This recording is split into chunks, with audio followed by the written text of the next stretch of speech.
Hi, I'm Miss Cedergreen, and I'll be reading Chapter 2. Chapter 2, Welcome Home. Ashley's son Deacon crouched down low in the bed of hay, his curly blonde hair hanging over his eyes. Even though he was only a toddler, Ashley knew he would get along with their new arrival. He always did. He loved animals, especially baby animals. The little fowl looked up at the little boy. It was October, so they decided to call her Pumpkin.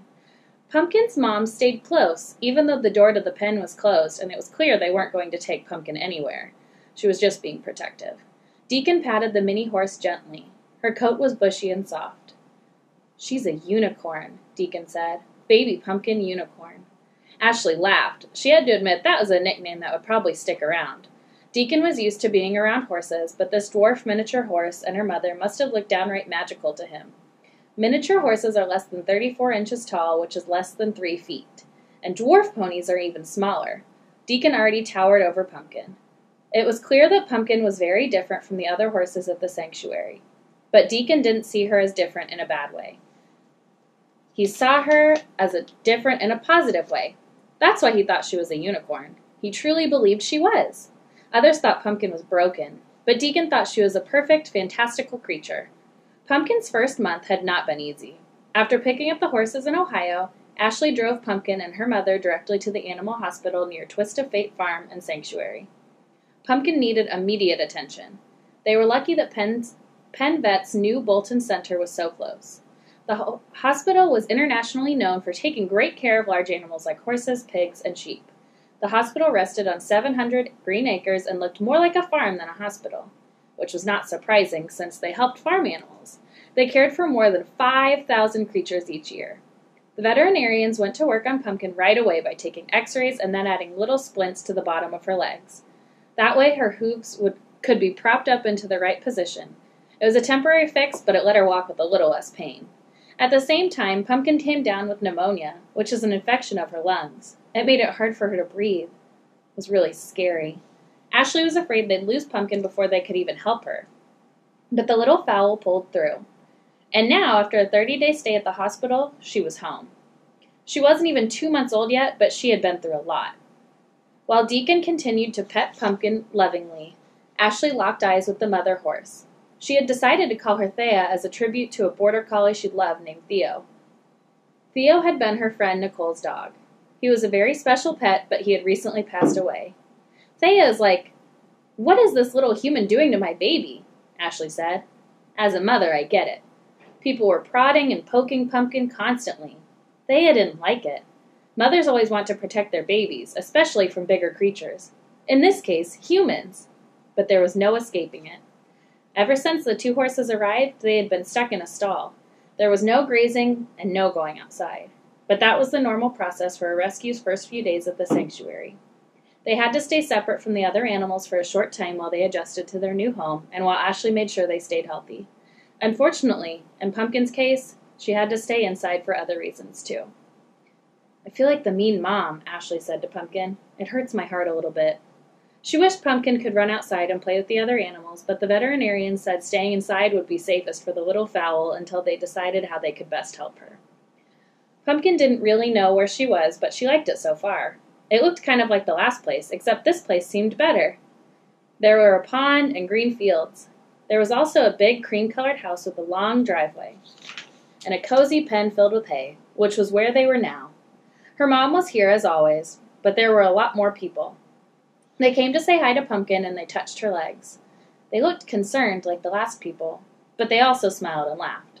She had the feeling that they were trying to help. The nice lady had carried her all the way from the car to the stable.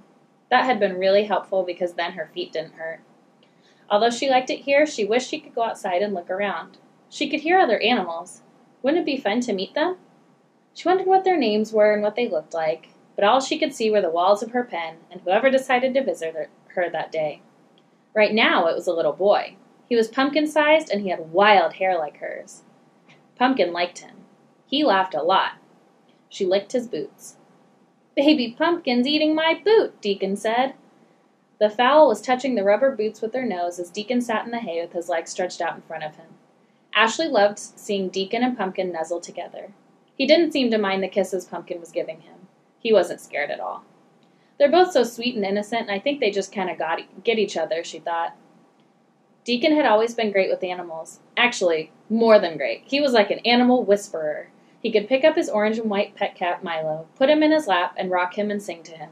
No one else could do that. When Elliot, the little piglet, joined the sanctuary, Deacon was the only human who could get near him. After they saved him from an auction, he was terrified of people. The tiny piglet would huddle in the corner of his pen any time someone came near, even if they were bringing food. But Deacon wanted to be his friend so badly. He told Ashley every day that he wanted to kiss the piglet. When he visited Elliot in his pen, Deacon crouched down low and talked softly to keep the piglet feel safe.